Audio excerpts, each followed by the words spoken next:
Hello friends, good morning. Welcome back to the channel Krupa Malnad. ನಾನು ಕೃಪಾ. ಬೆಳಗ್ಗೆ ಒಂದು ಹಂತದ ಕೆಲಸ ಎಲ್ಲ ಮುಗೀತು. ಒಂದು ಸಿಂಪಲ್ ಆಗಿರೋ ದಿನ ಇವತ್ತಿನ ದಿನ ಹೇಗೆಲ್ಲ ಹೋಗುತ್ತೆ ಅನ್ನೋದನ್ನು ನಿಮ್ಮ ಜೊತೆ ಕೂಡ ಶೇರ್ ಮಾಡ್ಕೊತೀನಿ. ಬೆಳಗ್ಗೆ ಎದ್ದ ತಕ್ಷಣ ಅದೇ ಅಲ್ವಾ, ಎಲ್ಲರ ಮನೇಲೂ ಅಷ್ಟೇ. ಬೆಳಗ್ಗೆ ಎದ್ದ ತಕ್ಷಣ ಹೆಂಗಸರ ಕೆಲಸ ಏನಿರುತ್ತೆ, ಕಸ ಹೊಡಿ, ಪಾತ್ರೆ ತೊಳಿ, ಇದೆಲ್ಲ ಒರೆಸು, ಆಮೇಲೆ ತಿಂಡಿ ಮಾಡು, ಮಧ್ಯಾಹ್ನಕ್ಕೆ ಅಡುಗೆ ಮಾಡು, ಮತ್ತು ಸಂಜೆ ಏನಾದರೂ ಒಂದು ಮಾಡು. ಅದೇ ಥರ ನನ್ನ ಬ್ಲಾಗಲ್ಲೂ ನಿಮಗೆ ದಿನ ಅದೇ ಸಿಗೋದು. ಆದರೆ ಸ್ವಲ್ಪ ಏನಾದರೂ ನಾನು ಬೇರೆ ಥರ ಮಾಡೋದಕ್ಕೆ ಟ್ರೈ ಮಾಡ್ತಾಯಿದ್ದೀನಿ. ಈಗ ನಾನು ಜೋಳದ ರೊಟ್ಟಿ ಮಾಡೋದಕ್ಕೆ ನೀರನ್ನು ಬಿಸಿಗಿಟ್ಟಿದ್ದೆ. ಅದಕ್ಕೆ ಸ್ವಲ್ಪ ಉಪ್ಪನ್ನು ಹಾಕಿ ಜೋಳದ ಹಿಟ್ಟನ್ನು ಹಾಕಿದ್ದೀನಿ. ಹಾಗೆಯೇ ತರಕಾರಿ ಏನು ಬಿಟ್ಟಿದೆ ನೋಡೋಣ ಅಂತ ಹೋಗ್ತಾ ಇದ್ದೀನಿ. ಇದು ಅಲಸಂದೆ ಕಾಳು ಬಿಟ್ಟಿತ್ತು, ಅದರದ್ದು ಪಲ್ಯ ಮಾಡೋಣ ಅಂತ ಅಂದ್ಕೊಂಡಿದ್ದೀನಿ. ಹಾಗೆಯೇ ಊರಿಂದ ತಂದಿರೋ ನುಗ್ಗೆ ಸೊಪ್ಪು ಕೂಡ ಇತ್ತು, ಅದನ್ನು ಹಾಕಿ ಅಲಸಂದೆ ಕಾಳು ಹಾಕಿ ಪಲ್ಯ ಮಾಡ್ತೀನಿ. ಮಳೆ ಕೂಡ ಚೆನ್ನಾಗಿಯೇ ಬರ್ತಾ ಇತ್ತು. ನಾನು ಬೆಳಗ್ಗೆ ಚಪಾತಿ ಮಾಡೋಣ ಅಂತ ಅಂದ್ಕೊಂಡಳು. ಆಮೇಲೆ ಯಾಕೋ ಗೊತ್ತಿಲ್ಲ, ಊರಿಂದ ಬರಬೇಕಿದ್ರೆ ತುಂಬ ಜೋಳದ ಹಿಟ್ಟು ಮಾಡಿಸ್ಕೊಟ್ಟಿದ್ದಾರೆ ಅಮ್ಮ. ಹಾಗಾಗಿ ಅದನ್ನು ಈಗ ಖಾಲಿ ಮಾಡಬೇಕಲ್ವ, ಅಕ್ಕಿ ಹಿಟ್ಟು ಜೋಳದ ಹಿಟ್ಟು ಎರಡೂ ಮಾಡಿಸಿ ಕೊಟ್ಟಿದ್ದಾರೆ. ಜೋಳದ ಹಿಟ್ಟು ತುಂಬ ದಿನ ಇಡೋದಕ್ಕೆ ಬರೋದಿಲ್ಲ. ಹಾಗಾಗಿ ಜೋಳದ ರೊಟ್ಟಿನೇ ಮಾಡೋಣ ಅಂತ ಮಾಡ್ತಾಯಿದ್ದೀನಿ. ಹಾಗೆಯೇ ಅಲಸಂದೆ ಕಾಳು ಕೂಡ ತುಂಬಾ ಬಿಟ್ಟಿತ್ತು, ಅದನ್ನು ಕೂಡ ಕೊಯ್ತಾ ಇದ್ದೀನಿ. ಮಳೆ ಕೂಡ ಬರ್ತಾ ಇತ್ತು.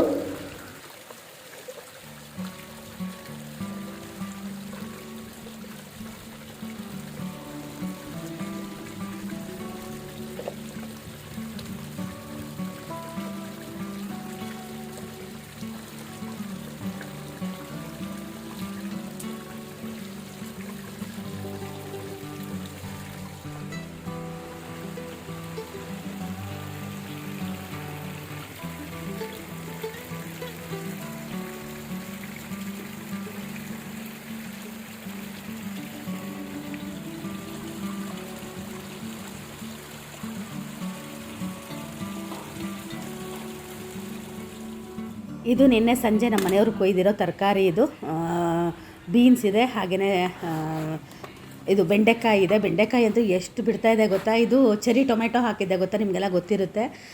ಚೆರಿ ಟೊಮೆಟೊ ಕೂಡ ಚೆನ್ನಾಗಾಗಿದೆ, ಆದರೆ ನಂಗೆ ಅದು ತುಂಬ ಹುಳಿ ಅಂತ ಅನಿಸುತ್ತೆ. ಹಾಗಾಗಿ ನಾನು ಏನೂ ಅಡುಗೆಗೆ ಯೂಸ್ ಮಾಡ್ತಾಯಿಲ್ಲ ಅದನ್ನು. ಆದರೂ ಇರಲಿ ಅಂತ ಸ್ವಲ್ಪ ಹಾಗೆ ಕೊಯ್ಕೊಬಂದೆ. ಅದು ನೋಡೋಕ್ಕೆ ಒಂದು ಚೆಂದ ಅನಿಸ್ತಿರುತ್ತೆ.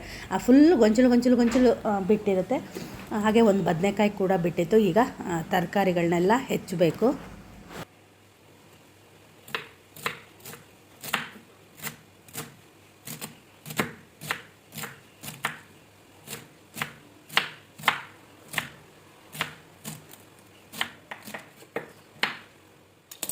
ಪಲ್ಯಕ್ಕೆ ನಾನು ಹೆಸರು ಕಾಳನ್ನು ಕೂಡ ನೆನೆಸಿದ್ದೆ ನೆನ್ನೆ. ಮೊಳಕೆ ಕಟ್ಟೋಣ ಅಂತ ಅಂದ್ಕೊಂಡಿದ್ದೆ, ಆದರೆ ಅದು ಮೊಳಕೆ ಬಂದಿರಲಿಲ್ಲ. ಹಾಗಾಗಿ ಈ ಥರ ಬೇಯಿಸ್ಕೊಂಡು ಇವತ್ತು ಹೆಸರು ಕಾಳು ಪಲ್ಯನ ಹೆಸರು ಕಾಳು ಮತ್ತು ಅಲಸಂದೆ, ಸ್ವಲ್ಪ ಬೀನ್ಸನ್ನು ಹಾಕಿದೆ. ಅಲಸಂದೆ ಸ್ವಲ್ಪ ಕಮ್ಮಿ ಅಂತ ಅನ್ನಿಸ್ತು ನನಗೆ. ಸಣ್ಣದಾಗಿ ಹೆಚ್ಚಿಬಿಟ್ಟು ಹೆಸರು ಕಾಳನ್ನು ಅದ್ರ ಮೇಲೆ ಹಾಕಿ, ನೀರು ಹಾಕಬಾರ್ದು, ಹಾಗೆಯೇ ಉಗಿಲೇನೆ ಬೇಯಿಸ್ಕೊಬೇಕು. ಆವಾಗ ಚೆನ್ನಾಗಿ ಬೇಯುತ್ತೆ. ನಾವು ನೀರು ಹಾಕಿ ಬೇಯಿಸಿದಾಗ ಏನಾಗುತ್ತೆ ಅಂದರೆ ಅದು ಒಂಥರ ಚಪ್ಪೆ ಥರ ಅಂತ ಅನಿಸುತ್ತೆ. ಮತ್ತು ನಾವು ಒಗ್ಗರಣೆಲೂ ಹಾಗೆಯೇ ಬೇಯಿಸ್ಬೋದು. ಆವಾಗ ಹೆಸರು ಕಾಳೆಲ್ಲ ಬೇಯಿಸೋಕ್ಕೆ ತುಂಬ ಟೈಮ್ ಬೇಕಾಗುತ್ತಲ್ಲ, ಇದು ಒಂಥರ ಟೈಮ್ ಸೇವ್ ಮಾಡ್ದಂಗೂ ಆಗುತ್ತೆ ಅಂತೇಳಿ ಹಾಗೆಯೇ ಕುಕ್ಕರಲ್ಲಿ ಇಟ್ಬಿಟ್ಟು ಇದನ್ನು ಒಂದು ವಿಜಲ್ ಹೊಡೆಸ್ತೀನಿ. ಕುಕ್ಕರಲ್ಲಿ ಕೆಳಗಡೆ ನೀರು ಹಾಕಿ ಆನಂತರ ಈ ಪಾತ್ರೆನ ಇಟ್ಟು ಸ್ವಲ್ಪ ಉಪ್ಪು ಹಾಕಿ ಬೇಯಿಸ್ತೀನಿ. ಬೇಗನೂ ಆಗುತ್ತೆ ಮತ್ತು ಪಲ್ಯ ಕೂಡ ಚೆನ್ನಾಗೂ ಆಗುತ್ತೆ.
ಬೆಳಗ್ಗೆ ನಾನು ಟೀ ಕೂಡ ಕುಡಿದಾಯಿತು. ಹಾಗೆಯೇ ಈಗ ಜೋಳದ ರೊಟ್ಟಿ ಕೂಡ ಮಾಡೋದಕ್ಕೆ ಮಾಡ್ತಾಯಿದ್ದೀನಿ.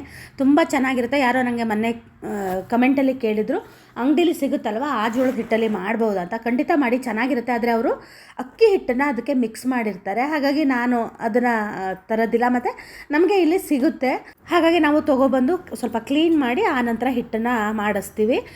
ಈ ಸಲ ಅಮ್ಮ ಯಾರೋ ಬೇರೆಯವ್ರ ಹತ್ರ ತರಿಸಿದ್ರು, ಅವ್ರ ಹತ್ರ ತುಂಬ ಚೆನ್ನಾಗಿರುತ್ತೆ. ನಮಗೆ ಊರಲ್ಲಿ ಅಮ್ಮಂಗೆ ದಿನಸಿ ಎಲ್ಲ ಕೊಡ್ತಾರೆ ಅವರು, ಹಾಗಾಗಿ ನಾನು ಕೂಡ ಅವ್ರ ಹತ್ರನೇ ತರೋದಕ್ಕೆ ಅಂತ ಹೇಳಿದ್ದೆ. ಅವ್ರು ಈ ಸಲ 4 kg ತಂದಿದ್ದಾರೆ. ನನಗೆ ಅಷ್ಟು ಬೇಡ ಆಗಿತ್ತು, ಅದಷ್ಟು ಅಮ್ಮ ಒಂದೇ ಸಲ ಹಿಟ್ಟು ಮಾಡಿಸಿದ್ದಾರೆ. ನನಗೋಸ್ಕರ 2 kg ಬೇರೆ ಬೇರೆ ಮಾಡಿಸ್ಕೊಂಡು ಬಿಟ್ಟಿದ್ದೆ. ಮತ್ತು ಜೋಳದ ಹಿಟ್ಟು ಮಾಡಿಸಿ ತುಂಬ ದಿನ ಇಟ್ಟರೆ ಬರೋದಿಲ್ಲ, ಅದು ಜಿಗುಟು ಬರೋದಿಲ್ಲ. ಹಾಗಾಗಿ ನಾನು ಆ ಥರ ಉಳ್ಳೆ ಮಾಡಿದ್ದೇನಲ್ಲ, ಆನಂತರ ಹಿಟ್ಟು ಹಚ್ಚಿ ಕೂಡ ಅದನ್ನು ಉದ್ದಿದ್ರು ಕೂಡ ಜೋಳದ ರೊಟ್ಟಿ ಚೆನ್ನಾಗಾಗುತ್ತೆ. ಬಯಲಿಸಿ ಮೇಲೆಲ್ಲ ಸ್ವಲ್ಪ ಅದೇ ಥರ ಮಾಡ್ತಾರೆ ನೋಡಿ. ಹೆಸರು ಕಾಳು ತುಂಬ ಬೇಯಬಾರ್ದು, ಮುಟ್ಟಿದಾಗ ಸ್ವಲ್ಪ ಬೇಯಬೇಕು, ಇದು ಬೆಂದಿದೆ ಅನ್ನೋದು ಗೊತ್ತಾಗಬೇಕು. ನಾವು ಡೈರೆಕ್ಟು ಒಗ್ಗರಣೆಗೆ ಹಾಕಿದ್ರೆ ಅದೊಂಥರ ನಾರು ಥರ ಅನಿಸುತ್ತೆ, ತಿನ್ನೋದಕ್ಕೆ ಅಷ್ಟು ಚೆನ್ನಾಗಾಗಲ್ಲ. ಈ ಥರ ಬೇಯಿಸ್ಕೊಂಡ್ರೆ ನಿಮಗೆ ಹದವಾಗಿ ಬೆಂದಿರುತ್ತೆ. ನಾನು ಏನೂ ಇಲ್ಲ, ಬರೀ ಒಂದು ಒಗ್ಗರಣೆ ಹಾಕ್ತೀನಿ ಅಷ್ಟೇ. ಅಂದರೆ ಕಡಲೆಬೇಳೆ ಹಾಕಿ, ಈರುಳ್ಳಿ, ಹಸಿಮೆಣಸು, ಒಂದು ಟೊಮೆಟೊ ಹಾಕಿ ಒಗ್ಗರಣೆ ಹಾಕ್ತೀನಿ. ಇದಕ್ಕೆ ನೀವು ಮೆಂತ್ಯ ಸೊಪ್ಪನ್ನು ಹಾಕ್ಬೋದು, ಇಲ್ಲ ಅಂದರೆ ಸಬ್ಬಸಿಗೆ ಸೊಪ್ಪನ್ನು ಕೂಡ ಹಾಕಿ ಮಾಡ್ಬೋದು. ನಾನಿವತ್ತು ನುಗ್ಗೆ ಸೊಪ್ಪನ್ನು ಹಾಕಿ ಮಾಡ್ತಾಯಿದ್ದೀನಿ. ಮೆಂತ್ಯ ಸೊಪ್ಪು ಹಾಕಿದ್ರಂತೂ ಏನು ಘಮ ಇರುತ್ತೆ ಗೊತ್ತಾ. ಮತ್ತು ನಿಮಗೆ ಒಂದು ಏನಂದರೆ, ನುಗ್ಗೆ ಸೊಪ್ಪನ್ನು ನೀವು ಏನಕ್ಕೆ ಸಾಂಬಾರಿಗೆ ಹಾಕ್ತೀನಿ ಅನ್ನೋದಿದ್ರೂ, ಏನಕ್ಕೆ ಹಾಕಿದ್ರೂ ಸ್ವಲ್ಪ ಎಣ್ಣೆ ಬಿಟ್ಟು ಹುರಿದು ಹಾಕಬೇಕಂತೆ. ಹಾಗೆ ನಾನೀಗ ಬೇಳೆ ಜೊತೆ ಬೇಯೋದಕ್ಕೆ ಹಾಕ್ತಿದ್ದೆ ಗೊತ್ತಾ, ಅದೊಂಥರ ಒಗರು ಅಂಶ ಬಿಡುತ್ತಂತೆ. ಆ ಥರ ಹುರಿದು ಹಾಕೋದ್ರಿಂದ ಆ ಥರ ಬಿಡೋದಿಲ್ಲ ಅಂತ ನನಗೆ ಊರಲ್ಲಿ ನುಗ್ಗೆ ಸೊಪ್ಪು ಕೊಯ್ಬೇಕಿದ್ರೆ ಪಕ್ಕದ ಮನೆ ಅಜ್ಜಿ ಹೇಳಿದರು. ನಾನು ಅದನ್ನು ಕ್ಲೀನಾಗಿ ಒಂದು ಸಲ ತೊಳೆದು ಒಂದು ಸಲ ಆರು ಹಾಕಿ ಆನಂತರ ಈ ಥರ ಬಿಡಿಸಿ ಬಾಕ್ಸಿಗೆ ಹಾಕಿಟ್ಟಿದ್ದೆ. ನುಗ್ಗೆ ಸೊಪ್ಪು ಏನು ಗೊತ್ತಾ, ನೀವು ತಂದು ಹಾಗೆ ಒಂದು ದಿನ ಇಟ್ಟರೆ ತಾನಾಗೆ ಅದೆಲ್ಲ ಎಲೆ ಕಳಚಿ ಬರುತ್ತೆ, ಅದು ಆ ಥರ ಆಗುತ್ತೆ. ನಂದು ಅಷ್ಟೇ, ಊರಿಂದ ತಂದು ಒಂದಿನ ಲೇಟಾಗಿ ಹೋಗಿತ್ತು, ಹಾಗಾಗಿ ಅದೆಲ್ಲ ಎಲೆ ಕಳಚಿತ್ತು. ಅದನ್ನು ಕ್ಲೀನಾಗಿ ತೊಳೆದ್ಬಿಟ್ಟು ಒಂದು ಬಟ್ಟೆಲಿ ಹಾಕಿದ್ದೆ. ನೀವು ಹಾಗೇನು ಮಾಡೋದು ಬೇಡ, ಹಾಗೆ ಇಟ್ಕೊಳ್ಳಿ, ನಿಮಗೆ ಬೇಕಾಗಿರೋ ಟೈಮಲ್ಲಿ ತೊಳೆದು ಕೂಡ ಹಾಕ್ಬೋದು. ನಾನು ಅದು ಒಣಗ್ದಂಗೆ ಆಗಿತ್ತು, ಸ್ವಲ್ಪ ಫ್ರೆಶ್ ಫೀಲ್ ಬರಲಿ ಅಂತ ಆ ಥರ ಮಾಡಿದ್ದೆ. ಮತ್ತು ಕೆಲವೊಬ್ರು ಹೇಳ್ತಾರೆ ನುಗ್ಗೆ ಸೊಪ್ಪನ್ನು ತೊಳಿಬಾರ್ದು ಅಂತ, ಹಾಗೇ ಹಾಕಿದ್ರೆ ಒಳ್ಳೆಯದು ಅಂತ ಹೇಳ್ತಾರೆ. ತೊಳೆದೇ ಹಾಕೋದಕ್ಕಂತೂ ಮನಸ್ಸು ಖಂಡಿತ ಬರೋದಿಲ್ಲ. ನಾನಂತೂ 2 ಸಲ ತೊಳೆದೆ, ಈಗ ತೊಳೆದ್ರೂ ಮತ್ತೊಂದು ಸಲ ತೊಳೆದು ಹಾಕಿದೆ. ನಾನು ಎಣ್ಣೆ ಹಾಕಿದ್ದೆ, ಕಡಲೆಬೇಳೆ ಹಾಕಿಲ್ಲ ಇವತ್ತು. ನಾನು ಸಾಸಿವೆ ಹಾಕಿ, ಬೆಳ್ಳುಳ್ಳಿ ಹಾಕಿ, ಈರುಳ್ಳಿ, ಹಸಿಮೆಣಸು, ಟೊಮೆಟೊ ಹಾಕಿದೆ. ಆನಂತರ ತೊಳೆದಿರೋ ನುಗ್ಗೆ ಸೊಪ್ಪನ್ನು ಹಾಕಿ ಸ್ವಲ್ಪ ಅರಿಶಿನ ಹಾಕ್ತಾಯಿದ್ದೀನಿ. ನುಗ್ಗೆ ಸೊಪ್ಪು ಇನ್ನೊಂದು ಸ್ವಲ್ಪ ಹಾಕಬೇಕಿತ್ತು, ನನಗೆ ಅದು ಒಂಥರ ಒಗರಾದರೆ ಮತ್ತು ನಮ್ಮನೆಯವ್ರು ಏನಂತಾರೋ ಏನೋ ಅಂತ ಹೇಳಿ ಅಂದ್ಕೊಂಡೆ. ಆಮೇಲೆ ಅದು ಕಮ್ಮಿ ಅಂತ ಅನಿಸಿದ್ಮೇಲೆ ಮತ್ತೆ ನಾನು ಬೇರೆ ಎಕ್ಸ್ಟ್ರಾ ಮತ್ತೊಂದು ಸಲ ಹುರಿದು ಹಾಕಿದೆ. ನೀವು ಜಸ್ಟ್ ಇದೇ ಥರ ಪಲ್ಯ ಮಾಡ್ಕೊಂಡು ಕೂಡ ತಿನ್ಬೋದು. ಇದಕ್ಕೆ ಕಾಯಿ ತುರಿ ಹಾಕಿಬಿಟ್ಟು ಚೂರು ನಿಂಬೆ ಹಣ್ಣನ್ನ ಹಿಂಡಿ ಕೂಡ ಮಾಡ್ಕೋಬೋದು, ಅದು ಚೆನ್ನಾಗಾಗುತ್ತೆ. ಬರೀ ಸೊಪ್ಪಿನ ಪಲ್ಯ ತಿನ್ನಬೇಕು ಅನ್ನೋರಿದ್ದರೆ ಏನು ಗೊತ್ತಾ, ದಿನ ಒಂದು ಊಟದಲ್ಲಿ ಒಂದು ಹೊತ್ತಲ್ಲಿ ಸೊಪ್ಪು ಇದ್ದರೆ ತುಂಬ ಒಳ್ಳೆಯದು ಅಂತ ಹೇಳ್ತಾರೆ. ಈಗ ನಾವು 3 ಊಟ ಮಾಡ್ತೀವಲ್ವ, ಅಂದರೆ ಬೆಳಗ್ಗೆ ತಿಂಡಿ, ಮಧ್ಯಾಹ್ನ ಊಟ, ರಾತ್ರಿ ಊಟ, ಅದರಲ್ಲಿ ಯಾವುದರಲ್ಲಾದರೂ ಒಂದರಲ್ಲಿ ಸೊಪ್ಪಿದ್ದರೆ ಆರೋಗ್ಯಕ್ಕೆ ತುಂಬ ಒಳ್ಳೆಯದು ಅಂತ ಹೇಳ್ತಾರೆ. ಅಷ್ಟಂತೂ ಮಾಡೋಕ್ಕಾಗೋದಿಲ್ಲ. ನಾವು ಸ್ವಲ್ಪ ಸೊಪ್ಪು ಜಾಸ್ತಿನೇ ಯೂಸ್ ಮಾಡ್ತೀನಿ. ಇವಾಗ ನಾನು ಅದೇ ಹೇಳ್ತಾ ಇದ್ದೀನಿ, ಮನೇಲಿ ಸ್ವಲ್ಪ ಸೊಪ್ಪು ಕಮ್ಮಿ ತನ್ನಿ ಇವಾಗ ಅಂತ ಹೇಳಿ. ನಾನು ಬಸಳೆ ಸೊಪ್ಪು, ಹರವೆ ಸೊಪ್ಪು, ಹಾಗೆ ಮೆಂತ್ಯ ಸೊಪ್ಪು, ಈಗ ಇದು ಹೊಸದಾಗಿ ನಾನು ನುಗ್ಗೆ ಸೊಪ್ಪನ್ನ ಈ ಮೊನ್ನೆಯಿಂದ ಇದನ್ನು ತಿನ್ನೋಕ್ಕೆ ಅಳವಡಿಸ್ಕೊಂಡಿದ್ದೀನಿ. ಹಾಗೆಯೇ ಅದು ಯಾಕೋ ತುಂಬ ಬೆಂದಿಲ್ಲ ಅಂತ ಅನ್ನಿಸ್ತು. ಹಾಗಾಗಿ ನಾನೇನು ಮಾಡಿದೆ, ಕುಕ್ಕರಲ್ಲಿ ಹಾಕಿ 1 ವಿಷಲ್ ಹೊಡೆಸ್ಬಿಡೋಣ ಅಂತ ಹೇಳಿ ಒಗ್ಗರಣೆ ಎಲ್ಲ ಹಾಕಿದ್ಮೇಲೆ ಮತ್ತೆ ಕುಕ್ಕರಿಗೆ ಹಾಕಿ 1 ವಿಷಲ್ ಹೊಡೆಸ್ದೆ. ಹೆಸರು ಕಾಳು ಒಂಚೂರು ನನಗೆ ಬೇಯಬೇಕು ಅಂತ ಅನ್ನಿಸ್ತು, ಒಂಚೂರು ನೀರು ಜಾಸ್ತಿ ಹಾಕಿ ಬೇಯಿಸ್ಬೇಕಾಗಿತ್ತು ಕೂಡ ಅನ್ನಿಸ್ತು. ಆಮೇಲೆ ನಾನು ಕುಕ್ಕರಿಗೆ ಹಾಕಿ 1 ವಿಷಲ್ ಹೊಡೆಸ್ದೆ. ಆಮೇಲೆ ಸರಿ ಆಯಿತು, ತುಂಬ ಚೆನ್ನಾಗಿ ಬಂದಿತ್ತು ಪಲ್ಯ ಕೂಡ. ನನಗೆ ನುಗ್ಗೆ ಸೊಪ್ಪು ಯಾಕೋ ಸ್ವಲ್ಪ ಕಮ್ಮಿ ಅಂತ ಅನಿಸಿತ್ತು, ಹಾಗಾಗಿ ಮತ್ತೆ ಒಂದು ಸ್ವಲ್ಪ ನುಗ್ಗೆ ಸೊಪ್ಪನ್ನು ಹಾಕಿ ನಾನು ಎಣ್ಣೆಲಿ ಜಸ್ಟ್ ಚೂರು ಎಣ್ಣೆ ಹಾಕಿ ಚೂರು ಉಪ್ಪು ಹಾಕಿ ಫ್ರೈ ಮಾಡಿ ಮತ್ತು ಅದು ಇಳಿಸಿದ್ಮೇಲೆ ಅದಕ್ಕೆ ಹಾಕಿದೆ. ಯಾವಾಗಲೂ ಅಷ್ಟೇ, ಆಹಾರನ ನಾವು ಹೆಂಗೆ ತೊಗೊತೀವಿ ಅದ್ರ ಮೇಲೆ ನಮ್ಮ ಆರೋಗ್ಯ ಕೂಡ ನಿಂತಿರುತ್ತೆ. ಅಡುಗೆ ಮನೆಯಲ್ಲೇ ಎಲ್ಲ ಇರೋದು ಅಂತ ನನ್ನ ಅಭಿಪ್ರಾಯ. ನಾವು ಊಟ ತಿಂಡಿ ಅದನ್ನು ನಾವು ಆದಷ್ಟು ಒಳ್ಳೆಯದನ್ನು ತಿಂದರೆ ನಮ್ಮ ಆರೋಗ್ಯ ಕೂಡ ತುಂಬಾ ಚೆನ್ನಾಗಿರುತ್ತೆ ಅಂತ. ನಾವು ತಿನ್ನೋ ಆಹಾರದ ಮೇಲೆ ನಾವು ಸ್ವಲ್ಪ ಗಮನ ಇಟ್ಟರೆ ನಮ್ಮ ಆರೋಗ್ಯ ನಿಜವಾಗ್ಲೂ ಚೆನ್ನಾಗಿರುತ್ತೆ. ಬೆಳಗ್ಗೆ 2 ರೊಟ್ಟಿ 3 ರೊಟ್ಟಿ ತಿನ್ನೋ ಬದಲು 1 ರೊಟ್ಟಿ ತಿಂದು ಈ ಥರ ಪಲ್ಯಗಳನ್ನ ಸ್ವಲ್ಪ ಜಾಸ್ತಿ ತಿಂದು, ಬೇಕಿದ್ರೆ ನೀವು ಸೌತೆಕಾಯಿ ತಿನ್ಬೋದು, ಆಮೇಲೆ ಮೂಲಂಗಿ ಹಸಿ ತಿಂದರೆ ಕೂಡ ತುಂಬ ಒಳ್ಳೆಯದಾಗುತ್ತೆ. ನೀವು ಏನು ಡಯಟ್ ಅಂತ ಅಷ್ಟೇ ಕ್ಯಾಲೋರಿ ತಿನ್ನಬೇಕು, ಇಷ್ಟೇ ತಿನ್ನಬೇಕು ಅನ್ನೋದಿಲ್ಲ. ನಮ್ಮ ಆಹಾರ ಪದ್ಧತಿ ಇದೆಯಲ್ಲ, ನಿಜವಾಗ್ಲೂ ಎಷ್ಟು ಚೆನ್ನಾಗಿದೆ ಗೊತ್ತಾ. ನೋಡಿ, ನಮ್ಮ ಊಟದ ತಟ್ಟೆಲೇ ನಾವು ಒಂದು ಕೋಸಂಬರಿ ಮಾಡ್ಕೋಬೋದು, ಹಾಗೆಯೇ ಒಂದು ಮೊಳಕೆ ಬರ್ಸಿರೋ ಕಾಳುಗಳದ್ದು ಪಲ್ಯ ಮಾಡ್ಕೊಬೋದು, ಹಾಗೆಯೇ ಬೆಳಗ್ಗೆ ಜೋಳದ ರೊಟ್ಟಿ ಮಾಡಿದರೆ ಒಂದು ಜೋಳದ ರೊಟ್ಟಿ ತಿನ್ಬೋದು, ಒಂದು ಸ್ವಲ್ಪ ರೈಸ್ ಊಟ ಮಾಡ್ಬೋದು. ಮೊಸರಂತೂ ಎಲ್ಲರ ಮನೇಲೂ ಇದ್ದೇ ಇರುತ್ತೆ. ಅದನ್ನೊಂಚೂರು ಮಿಕ್ಸಿ ಹಾಕ್ಕೊಂಡ್ರೆ ನಿಮಗೆ ಮಜ್ಜಿಗೆ ಕೂಡ ಆಗುತ್ತೆ. ಹಾಗೆಯೇ ಸ್ವಲ್ಪ ಅನ್ನ, ಒಂದು ಸ್ವಲ್ಪ ತರಕಾರಿ ಜಾಸ್ತಿ ಹಾಕಿರೋ ಸಾಂಬಾರು, ಇಷ್ಟು ತಿಂದರೆ ನಿಮಗೆ ಸಾಕೇ ಸಾಕು. ಅದನ್ನೇ ನಾವು ಜಾಸ್ತಿ ಕ್ವಾಂಟಿಟಿಲಿ ತಿನ್ನಬಾರ್ದು, ಸ್ವಲ್ಪ ಕಮ್ಮಿ ಇದರಲ್ಲಿ ತಿಂದರೆ ನೀವು ಡಯಟ್ ಮಾಡೋರಿಗೂ ಕೂಡ ಇದು ತುಂಬ ಒಳ್ಳೆಯದು. ನಾವೇನು ಈಗ ನಾನ್ ವೆಜ್ ತಿಂದೇ ಇರೋರಿಗೆ ಕೂಡ ತುಂಬ ಥರದ ವೆರೈಟಿಗಳಿದೆ, ಎಷ್ಟೊಂದು ಕಾಳುಗಳಿದ್ದಾವೆ, ಅದನ್ನೆಲ್ಲ ಮೊಳಕೆ ಬರೆಸಿ ಆರಾಮಾಗಿ ತಿನ್ಬೋದು. ಹಾಗೆಯೇ ತರಕಾರಿಗಳಿದ್ದಾವೆ, ಸೊಪ್ಪುಗಳಿದ್ದಾವೆ, ತುಂಬ ಥರ ಇದೆ, ಅದನ್ನು ಕೂಡ ನೀವು ಆರಾಮಾಗಿ ತಿನ್ನಬಹುದು. ಹಾಗೆಯೇ ಪಲ್ಯ ಕೂಡ ಆಯಿತು. ಅದಕ್ಕೆ ನಾನೊಂದು ಸ್ವಲ್ಪ ಸಾಂಬಾರು ಪುಡಿ, ಕಾಯಿ ತುರಿ, ಆಮೇಲೆ ಆ ಹುರಿದಿರೋ ಏನದು ನುಗ್ಗೆ ಸೊಪ್ಪನ್ನ ಹಾಕಿ ಕಲಿಸ್ದೆ. ಇವತ್ತು ಯಾಕೋ ಗೊತ್ತಿಲ್ಲ ನನ್ನ ಕೆಲಸ ಎಷ್ಟು ಲೇಟ್ ಆಯಿತು ಅಂದರೆ ಎಲ್ಲ ಒಂಥರ ಡಬಲ್ ಕೆಲಸ ಥರ ಆಯ್ತಲ್ವ. ಹಾಗಾಗಿ ಟೈಮ್ ತೋರಿಸ್ತೀನಿ ನಿಮಗೆ. 9 ಗಂಟೆ 10 ನಿಮಿಷ ಆಯಿತು ನಂದೇನೋ ಪಲ್ಯ ಆಗೋಷ್ಟೊತ್ತಿಗೆ. ಹಾಗೆ ನಮ್ಮ ಮನೆಯವರು ಕೂಡ ಬಂದರು. ಈಗ ರೊಟ್ಟಿ ಮಾಡಬೇಕು. ಇನ್ನೂ ನಾನು ಜೋಳದ ರೊಟ್ಟಿನ ಮಾಡಿಲ್ಲ. ಅವರು ಸಿಂಬನಿಗೆ ಎಗ್ ತಂದಿದ್ದರು, ಒಯ್ದು ಅಲ್ಲಿ ಶೆಡ್ಡಲ್ಲಿ ಇಡ್ತಾ ಇದ್ದಾರೆ. ನಮ್ಮ ಸಿಂಬ ನೋಡಿ ಆ ಶೆಡ್ ಬಾಗಿಲು ತೆಗೆದಿದ್ರಲ್ಲ, ಹೋಗಿ ಒಂದು ಬ್ರಷ್ ತೊಗೊಬಂದು ಅದನ್ನು ಕೂಡ ಹಾಳು ಮಾಡಿ ಇಟ್ಟಿದ್ದಾನೆ.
ಬೆಳಗಿನ ಬ್ರೇಕ್ಫಾಸ್ಟ್ ಅಂದಿಷ್ಟೇ ಇರುತ್ತೆ. ಒಂದು ರೊಟ್ಟಿ ಇರುತ್ತೆ, ಸ್ವಲ್ಪ ಪಲ್ಯ ಇರುತ್ತೆ. ಇವತ್ತು ಈರುಳ್ಳಿ ಹಾಕ್ಕೊಂಡಿದ್ದೆ. ನಂಗೆ ಚಟ್ನಿ ಪುಡಿ ಒಂಚೂರು ಬೇಕೇ ಬೇಕು, ಹಾಗಾಗಿ ಸ್ವಲ್ಪ ಚಟ್ನಿ ಪುಡಿ ಕೂಡ ಹಾಕ್ಕೊಂಡಿದ್ದೆ. ನೋಡಿ ಜೋಳದ ರೊಟ್ಟಿ ಇಷ್ಟು ಉಳಿದಿದೆ. ಮಧ್ಯಾಹ್ನ ಕೂಡ ಒಂದೊಂದು ಜೋಳದ ರೊಟ್ಟಿ ತಿಂದು ರಾತ್ರಿಗೂ ಇಬ್ಬರಿಗೆ 2 ಜೋಳದ ರೊಟ್ಟಿ ಆಗುತ್ತೆ. ನಾವು ರಾತ್ರಿ ಊಟ ತುಂಬಾ ಕಮ್ಮಿ ಮಾಡಿದ್ದೀವಿ. 40 ವರ್ಷ ಆದ ನಂತರ ರಾತ್ರಿ ಊಟನೇ ಮಾಡಬೇಡಿ ಅಂತ ಕೂಡ ಒಬ್ಬರು ಹೇಳ್ತಾರೆ. ಹಾಗೆಯೇ ಇದೊಂದು ಹೆಲ್ದಿ ಡ್ರಿಂಕ್ ಇವಾಗ ಶುರು ಮಾಡಿದ್ದೀನಿ. ನಮ್ಮ ಮನೆಯವರು ಒಂದೊಂದಿನ ನಮ್ಮ ಮನೆಯವ್ರಿಗೆ ಕೊಡ್ತೀನಿ, ಒಂದೊಂದಿನ ನಾನು ಕುಡಿತೀನಿ, ಆ ಥರ. ಇದಕ್ಕೆ ಸ್ವಲ್ಪ ನಿಂಬೆ ಹುಳಿ ಹಿಂಡ್ಕೊಂಡ್ರೆ ಅದು ಫುಲ್ ಪರ್ಪಲ್ ಕಲರಿಗೆ ಬರುತ್ತೆ. ಮನೇಲಿ ಯಾರಾದರೂ ಮಕ್ಕಳಿದ್ದರೆ ಇದನ್ನು ಖಂಡಿತ ಅವರಿಗೆ ಮಾಡಿಕೊಡಿ, ತುಂಬ ಒಳ್ಳೆಯದು ಅವರಿಗೆ. ನಮ್ಮ ಮನೆಯವರು ಊರಿಗೆ ಹೊರಟಿದ್ದಾರೆ. ಸಿಂಬ ನನ್ನನ್ನು ಹೊರಗೆ ಬಿಡಿ ಅಂತ ಹೇಳಿ ಗೇಟ್ ಹತ್ರ ಕೂತ್ಕೊಂಡಿದ್ದಾನೆ.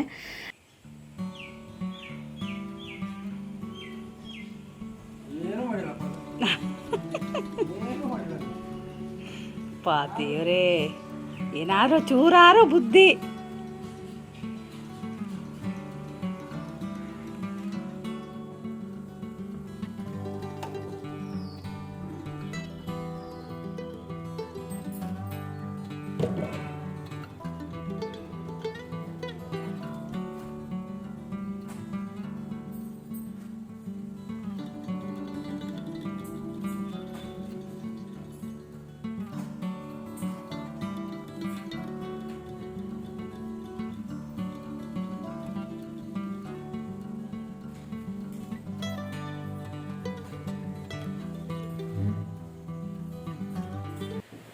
ಮಳೆ ನೋಡಿ ಹೆಂಗೆ ಮಳೆ ಬರ್ತಾ ಇದೆ ಅಂತ. ಇವತ್ತು ಬೆಳಗ್ಗೆಯಿಂದಲೂ ಇದೇ ಥರ ಮಳೆ ಬರ್ತಾ ಇದೆ. ಟೈಮ್ ಬಂದು 10 ಗಂಟೆ ಆಯಿತು. ನಮ್ಮ ಮನೆಯವರು ಊರಿಗೆ ಹೋದರು. ಮಳೆ ಬರ್ತಾ ಇದೆ. ನಾನು ಅವ್ರು ಇವತ್ತು ಏನಾಯ್ತು ಗೊತ್ತಾ, ಲೇಟಾಗಿ ಬೈತು ನನ್ನ ಕೆಲಸ. ಯಾಕೆ ಅಂತ ಗೊತ್ತಿಲ್ಲ. ಎದ್ದಿದ್ದು ಬೇಗನೆ ಎದ್ದಿದ್ದೀನಿ. ಎಷ್ಟೊತ್ತಿಗೆ ಎದ್ದಿದ್ದೆ? ಏನು 6-6:30 ಎದ್ದಿರ್ಬೋದೇನೋ. ನಾನು ಗಡಿಯಾರನೂ ನೋಡಿಲ್ಲ. ಎದ್ದು ಬಂದೆ, ಹಾಗೆ ಮುಖ ತೊಳೆದೆ. ಇವರು ಬಂದು ಕುತ್ಕೊಂಡಿದ್ರು, ಟೀ ಮಾಡಿ ಕೊಟ್ಟು ಹಾಗೆ ಕೆಲಸ ಶುರು ಮಾಡಿದೆ. ಇವತ್ತು ನನ್ನ ಕೆಲಸನೂ ಎಂಥದೂ ಆಗಿಲ್ಲ. ಆದರೆ ಪಾತ್ರೆಗಳು ತೊಳೆದಾಯಿತು ಅಷ್ಟೇ. ಹಾಲನ್ನು ಕಾಯಿಸಿದೆ, ಸಾರಾಗಿದೆ, ಹೇಗಿದ್ರು ನೆನ್ನೆದೆ. ಕೆಲಸ ಏನೋ ಅಡುಗೆದೇನೋ ಕೆಲಸ ಇಲ್ಲ. ಆದರೂ ಗೊತ್ತಿಲ್ಲ ಯಾಕೋ ಕೆಲಸ ನಂದು ಲೇಟ್ ಆಗ್ತಾಯಿತ್ತು. ನಮ್ಮ ಮನೇಲಿ ಬಂದಾಗ ಕರೆಕ್ಟಾಗಿ 9 ಗಂಟೆ ಆಗಿತ್ತಲ್ವ. ಆವಾಗ ಇನ್ನು ನನಗೆ ಒಂದು ಜೋಳದ ರೊಟ್ಟಿ ಬೆಂದಿತ್ತು ಅಷ್ಟೇ. ರೊಟ್ಟಿನೂ ಮಾಡಿರಲಿಲ್ಲ ನಾನು ಯಾವಾಗಲೂ. ಅಂದರೆ ಇವ್ರು ಬಂದ ತಕ್ಷಣ ಬಿಸಿ ರೊಟ್ಟಿ ಮಾಡಿಕೊಡೋದು. ಅದು ಏನಾಯಿತು ಅಂದರೆ ಇವತ್ತು ಪಲ್ಯ ಅದು ಎರಡೆರಡು ಸಲ ಬಿಸಿ ಮಾಡಿ ಆ ಥರ ಮಾಡಿದೆ ಅಲ್ಲ, ಹಾಗಾಗಿ ಸ್ವಲ್ಪ ಲೇಟ್ ಆಯಿತು. ಆಮೇಲೆ ದೇವ್ರ ಪಾತ್ರೆ ತೊಳೆದಿದ್ದೀನಿ, ಹೂ ಕೊಯ್ಯೋಣ ಅಂತ ಹೊರಟೆ. ಅಷ್ಟೊತ್ತಿಗೆ ನಮ್ಮ ಮನೆಯವರು ಬಂದರು. ಹಾಗೆ ಟೈಮ್ ಆಗೇ ಹೋಯ್ತು. ಈಗ ಹೂ ಕೊಯ್ಯಬೇಕು, ಆದರೆ ಮಳೆ ಅಂದರೆ ಅಷ್ಟು ಥರ ಮಳೆ ಊಟ ಬರೋದು ಲೇಟ್ ಆಗುತ್ತೆ ಅಂತ ಹೇಳಿದ್ರು. ಕೆಲಸದವ್ರು ಒಬ್ಬರೇ ಬಂದಿದ್ದಾರಂತೆ. ಅವ್ರನ್ನ ಬಿಟ್ಟೇ ಬರ್ತೀನಿ ನಾನು 2 ಗಂಟೆಗೆ ಅಂತ ಹೇಳಿದ್ರು. 2 ಗಂಟೆ ಅಂದರೆ 2:15 ಆಗುತ್ತೆ. ನಿನ್ನೆ ಅಂತೂ ನಾವು ಊಟ ಮಾಡಿದಾಗ 3:15 ಏನೋ ಆಗಿತ್ತು ಅವ್ರು ಬಂದಾಗ. ಹೊಸನಗರ ಹೋಗಿದ್ರು, ಹಾಗಾಗಿ ಅಲ್ಲ ಸಾರಿ ಸಾಗರ ಹೋಗಿದ್ರು. ಸಾಗರ ಹೋಗಿ ಹಾಗೆ ಬಂದರು. ಗೋಡಂಬಿ ತೊಗೊಬಂದಿದ್ದಾರೆ, ಅದನ್ನು ತೆಗೆದಿಡಬೇಕು. ನಾನು ಒಂದು 1/4 kg ಅಷ್ಟು ತನ್ನಿ ಅಂತ ಹೇಳಿದ್ದೆ. ಆಮೇಲೆ ಅವ್ರು 1 kg ತೊಗೊಬಂದಿದ್ದಾರೆ. ಅರ್ಧ kg ತಂದಿದ್ರೆ ಓಕೆ, 1 kg ತೊಗೊಬಂದಿದ್ದಾರೆ. 2 ಪೀಸು. ನಾನು ಯಾವಾಗಲೂ ಹೇಳ್ತೀನಲ್ವ, ನಾವು ಗೇರು ಬೀಜನ ಅಲ್ಲಿ ಕೊಡ್ತೀವಿ ಅಂತ. ಈ ವರ್ಷ ನಾವು ಬೇರೆ ಇಲ್ಲೇ ರಿಪ್ಪನ್ಪೇಟೆಲ್ಲೇ ಕೊಟ್ಬಿಟ್ಟಿದ್ವಿ. ಹಾಗಾಗಿ ಅಲ್ಲಿ ತೊಗೊಂಡಿರಲಿಲ್ಲ. ಸಾಗರದಲ್ಲಿ ಹೋಗೋಣ ಅಂತ ಅನ್ಕೊತಿದ್ವಿ, ಹೋಗೋಕ್ಕೆ ಆಗ್ತಿರ್ಲಿಲ್ಲ. ಅದೇ ರೋಡಲ್ಲೇ ಹೋಗ್ತೀವಿ ನಾವು. ಒಂದು 2-3 ಸಲ ತೋರಿಸ್ತಿದ್ದೀನಿ ನಿಮಗೆ. ಗೇರ್ ಫ್ಯಾಕ್ಟ್ರಿ ಇದೆ, ಗೇರ್ ಬೀಜದ್ದು. ಶ್ರುತಿ ಮೋಟಾರ್ಸ್ ಅಂತ ಇದೆ ಸಾಗರದಲ್ಲಿ. ಅದ್ರ ಪಕ್ಕ ಒಂದು ಟೈಲ್ಸ್ ಅಂಗಡಿ ಇದೆ, ಗ್ರೆನೈಟ್ ಅದೆಲ್ಲ ಸಿಗುತ್ತೆ. ಅದ್ರ ಪಕ್ಕನೇ ಇದೆ ಅವ್ರದ್ದು ಗೇರ್ ಬೀಜದ ಫ್ಯಾಕ್ಟ್ರಿ ಇದೆ. ನಾವು ಯಾವಾಗಲೂ ಊರಲ್ಲಿ ಗೇರ್ ಬೀಜನ ಅಲ್ಲೇ ಕೊಟ್ಟು ಅಲ್ಲೇ ತೊಗೊಬಿಡ್ತಿದ್ದೆ ವರ್ಷ. ಈ ವರ್ಷ ತೊಗೊಂಡೇ ಇರಲಿಲ್ಲ. ಇಲ್ಲೇ ಸೂಪರ್ ಮಾರ್ಕೆಟಲ್ಲಿ ಹೋದಾಗ ತೊಗೊಬರೋದು ಮಾಡ್ತಾ ಇದ್ದೆ. ನಾನು ಮೊನ್ನೆ ಶಿವಮೊಗ್ಗ ಹೋದಾಗ ನೋಡಿದ್ದೆ, ಅರ್ಧ kgಗೆ 2 ಪೀಸ್ 800 ರೂಪಾಯಿ ಇತ್ತು. ಇದು 1 kgಗೆ 800 ರೂಪಾಯಿ. ತುಂಬ ಚೆನ್ನಾಗಿದೆ, ತೋರಿಸ್ತೀನಿ ನಿಮಗೂ ಕೂಡ. ಒಂದು ನಿಮಿಷ ತೋರಿಸೇ ಬಿಡ್ತೀನಿ, ಮರ್ತೋಗ್ಬಿಡುತ್ತೆ ಆಮೇಲೆ. ಆದರೆ ಇದ್ರ ಮೇಲೆ ಅವರು ರೇಟು ಆ ಥರದ್ದು ಏನೂ ಹಾಕಿರಲ್ಲ. ಈಗ ಈ ಥರ ಪ್ಯಾಕ್ ಮಾಡಿರ್ತಾರೆ. ನೀವೀಗ ನಮ್ಮ ಸೂಪರ್ ಮಾರ್ಕೆಟ್ಗಳಲ್ಲೆಲ್ಲ ಅವ್ರದ್ದೊಂದು ಸೀಲ್ ಹಾಕಿ ಇದಕ್ಕೆ ಅವ್ರದ್ದೇ ಆಗಿರೋದೊಂದು ರೇಟ್ ಹಾಕ್ತಾರೆ. ನೋಡಿ ಎಷ್ಟು ಚೆನ್ನಾಗಿದೆ ಅಂತ ಹೇಳಿ. ಇಷ್ಟು ಚೆನ್ನಾಗೂ ಇರ್ತೀರ. ಮೊನ್ನೆ ನಾನು ಸ್ಪಾರಲ್ಲಿ ನೋಡಿದೆ, ಇರಲಿಲ್ಲ ಅಂತ ತೊಗೊಳ್ಳೋಣ ಅಂತ. ಅವ್ರು ಹಬ್ಬಕ್ಕೆ ಅಂತ ಹೋಗಿದ್ವಲ್ಲ ಅವತ್ತು. ಆಮೇಲೆ ಬೇಡ ಬಿಡು ಅಲ್ಲಿ ತೊಗೋಬೇಡ ಅಂತ ಹೇಳಿದ್ರೆ, ಹಾಗಾಗಿ ತೊಗೊಂಡಿಲ್ಲ. 2 ಪೀಸ್ಗೆ 2 ತೊಗೊಬಂದಿದ್ದಾರೆ.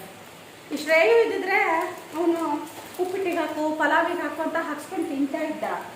ಇವಾಗ ಅವನು ಇಲ್ಲಲ್ಲ, ನಂಗೆ ಇಷ್ಟು ಬೇಡ ಅಂತ ನಾನು ನಮ್ಮ ಮನೆಯವರಿಗೆ ಇಲ್ಲ ಫ್ರಿಜ್ಜಲ್ಲಿ ಇಡು, ಏನು ಆಗೋದಿಲ್ಲ ಅಂತ ಹೇಳಿದ್ರು. ನಾನು ಹಾಗೆ ಮಾಡೋದು. ಹೊರಗಡೆ ಇಟ್ಟರೆ ಅಷ್ಟು ಚೆನ್ನಾಗಿರಲ್ಲ. ಒಂದಿನ ಕಾಜು ಮಸಾಲ ಮಾಡಬೇಕು. ನನಗೆ ಅನಿಸುತ್ತೆ ತೊಗೋಬೇಕು ಕಾಜು ಮಸಾಲ ಒಂದಿನ ಮಾಡೋಣ ಅಂತ. ಇದ್ರ ಜೊತೆ ಪನ್ನೀರ್ ಹಾಕಿದ್ರು ಚೆನ್ನಾಗಿರುತ್ತೆ.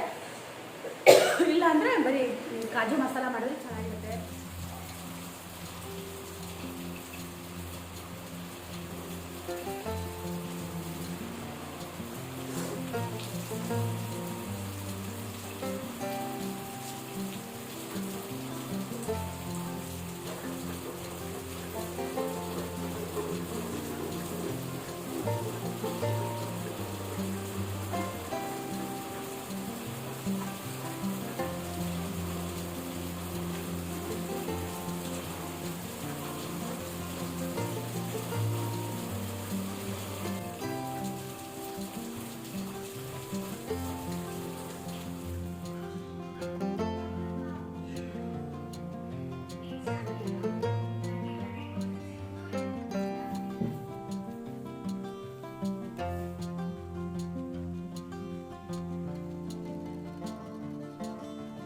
ಟೈಮ್ ಬಂದು 12 ಗಂಟೆ ಆಯಿತು. ಇವಾಗ ಎಲ್ಲ ಕೆಲಸ ಮುಗೀತು. ಇನ್ನು ಸ್ನಾನ ಮಾಡಿ ಅನ್ನ ಒಂದು ಮಾಡಿದ್ರೆ ಮುಗೀತು. ಸಾಂಬಾರು ನೆನ್ನೆದೇ ಇದೆ, ತಿಳಿ ಸಾರಿದೆ, ಹಾಗಾಗಿ ಅದರಲ್ಲೇ ಬಿಟ್ಟಿದ್ದೀನಿ. ಸೌತೆಕಾಯಿನ ಈಗ ಕೊಯ್ದು ಮೊಸರುಗಾಯಿ ಮಾಡೋಣ ಅಂತ. ಸೌತೆಕಾಯಿ ಕೋಸಂಬರಿಕ್ಕಿಂತ ಈ ಸೌತೆಕಾಯಲ್ಲಿ ಮೊಸರುಗಾಯಿ ಮಾಡಿದ್ರೆ ಚೆನ್ನಾಗಿರುತ್ತೆ. ಸೌತೆಕಾಯಿ ಮತ್ತು ಒಂದು ಹಸಿಮೆಣಸು ಹಾಕಿ ಚಾಪರಲ್ಲಿ ನಾನು ಚಾಪ್ ಮಾಡ್ತೀನಿ. ಆಮೇಲೆ ಉಪ್ಪು ಮೊಸರು ಹಾಕಿದ್ರೆ ಮುಗೀತು. ನಾನು ತಿನ್ನೋ ಟೈಮಲ್ಲಿ ಹೋಗಿ ಈ ಥರ ಕೊಯ್ಕೊಂಡು ಬರ್ತೀನಿ. ಬಿಟ್ಟಿದೆ ಸೌತೆಕಾಯಿ, ಯಾವುದು ದೊಡ್ಡದಿದೆಯೋ ಅದನ್ನು ಕೊಯ್ಕೊಂಡು ಬರ್ತೀನಿ. ಹೂವಂತೂ ತುಂಬ ಆಗಿದೆ, ಆದರೆ ಎಲ್ಲದೂ ಮಿಡಿ ಕಚ್ತಾ ಇಲ್ಲ. ಯಾಕೆ ಅಂತ ಗೊತ್ತಿಲ್ಲ, ನೋಡಬೇಕು. ಹಾಗೆ ಸೌತೆ ಬಳ್ಳಿಗಳಲ್ಲಿ ನೋಡಿ ಎಷ್ಟೊಂದು ಮಿಡಿಗಳಿದ್ದಾವೆ ಅಂತ, ಸಣ್ಣ ಸಣ್ಣ ಮಿಡಿ. ಇವೆಲ್ಲ ಆವಾಗಲೇ ಕೊಯ್ದು ಆವಾಗಲೇ ತಿನ್ಬೇಕು. ಅದು ತಿನ್ನಬೇಕಿದ್ರೆ ಅದರಲ್ಲಿರೋ ರಸ ಬರ್ತಾಯಿದ್ರೆ ತಿನ್ನೋಕ್ಕೆ ಚೆನ್ನಾಗಿರುತ್ತೆ. ಇಲ್ಲಾಂದರೆ ಹುಣಸೆ ಹಣ್ಣು ಮತ್ತು ಸೂಜಿ ಮೆಣಸು ಉಪ್ಪು ಹಾಕಿ ಕುಟ್ಟಿ ಕೂಡ ನಾವು ತಿಂತೀವಿ. ದಿನ ಈಗ ಒಂದೊಂದು ಹೂ ಬಿಡ್ತಾ ಇದೆ. ನಾನು ಯಾವುದು ದೊಡ್ಡದಿದೆಯೋ ಅದನ್ನು ಕೊಯ್ಕೊಂಡು ಬಂದೆ. ಇದನ್ನು ಈಗ ಊಟದ ಟೈಮಲ್ಲಿ ಮೊಸರುಗಾಯಿ ಮಾಡ್ತೀನಿ. ಯಾಕಂದರೆ ನಮ್ಮನೆಯವರು ಬರೋದು ಲೇಟ್ ಆಗುತ್ತೆ. ಹಾಗಾಗಿ ಮುಂಚೆನೇ ಮಾಡಿಟ್ರೆ ಏನಾಗುತ್ತೆ ಅಂದರೆ ಅದು ನೀರು ಹೊಡೆದಂಗೆ ಆಗಿಬಿಡುತ್ತೆ. ಹಾಗಾಗಿ ಮಾಡಲಿಲ್ಲ. ಊಟದ ಟೈಮಲ್ಲಿ ಈಗ ಮೊಸರುಗಾಯಿನ ಮಾಡಿದ್ದೀನಿ. ಜೋಳದ ರೊಟ್ಟಿ ತಿನ್ನೋಣವಾ ಅಂತ ಅಂದೆ. ಅವ್ರಿಗೆ ಯಾಕೋ ಬೇಡ ಅಂತ ಅನ್ನಿಸ್ತಂತೆ. ಬರೀ ಅನ್ನ ಸಾರು ಊಟ ಮಾಡಬೇಕು ಅನ್ನಿಸ್ತಂತೆ. ಹಾಗಾಗಿ ಅನ್ನ, ತಿಳಿ ಸಾರು, ಮೊಸರುಗಾಯಿ, ಮಿಡಿ ಉಪ್ಪಿನಕಾಯಿ. ನೀವು ನನ್ನ ವೀಡಿಯೋದಲ್ಲಿ ನೋಡೋದು ಬರೀ 20 ನಿಮಿಷದ ವೀಡಿಯೋ ಮಾತ್ರ. ಇದ್ರ ಹೊರತಾಗಿ ಕೂಡ ತುಂಬ ಇರುತ್ತೆ, ಆದರೆ ಎಲ್ಲದನ್ನೂ ತೋರಿಸೋದಕ್ಕೆ ಬರೋದಿಲ್ಲ. ಯಾವುದು ತೋರಿಸ್ಬೇಕು ಅನಿಸುತ್ತೋ ಅದನ್ನು ಮಾತ್ರ ನಿಮಗೆ ನಾನು ತೋರಿಸ್ತಾ ಇದ್ದೀನಿ. ಇವತ್ತಿನ ವ್ಲಾಗ್ನ ಕೂಡ ಮುಗಿಸ್ತಾ ಇದ್ದೀನಿ. ಹಾಗೆಯೇ ನಿಮ್ಮ ಆರೋಗ್ಯನ ಚೆನ್ನಾಗಿ ನೋಡ್ಕೊಳ್ಳಿ. ಬೇರೆಯವ್ರ ಬಗ್ಗೆ ಗಮನ ಕೊಡೋದನ್ನು ಬಿಟ್ಟು ನಿಮ್ಮ ಬಗ್ಗೆ ನೀವು ಜಾಸ್ತಿ ಗಮನ ಕೊಟ್ಟು ಆರೋಗ್ಯನ ಚೆನ್ನಾಗಿ ನೋಡ್ಕೊಳ್ಳಿ. ಹಾಗೆಯೇ ಇದು ಹಬ್ಬಕ್ಕೆ ಮಾಡಿರೋ ಪಂಚಕಜ್ಜಾಯ ಇತ್ತು, ಅದಕ್ಕೆ ನಾನು ಸ್ವಲ್ಪ ತುಪ್ಪ ಹಾಕ್ಕೊಂಡು ಲಾಸ್ಟಿಗೆ ಅದನ್ನು ತಿಂತಾ ಇದ್ದೀನಿ. ಏನಾದರೂ ಸ್ವೀಟ್ ತಿನ್ನಬೇಕು ಅನಿಸುತ್ತಲ್ವ, ಹಾಗಾಗಿ ನೋಡಿ ಟೈಮ್ 2:30 ಆಗೇ ಹೋಗಿದೆ. ಹಾಗೆಯೇ ನೆಕ್ಸ್ಟ್ ವ್ಲಾಗಲ್ಲಿ ಸಿಗ್ತೀನಿ. ಅಲ್ಲಿ ತನಕ ಬಾಯ್.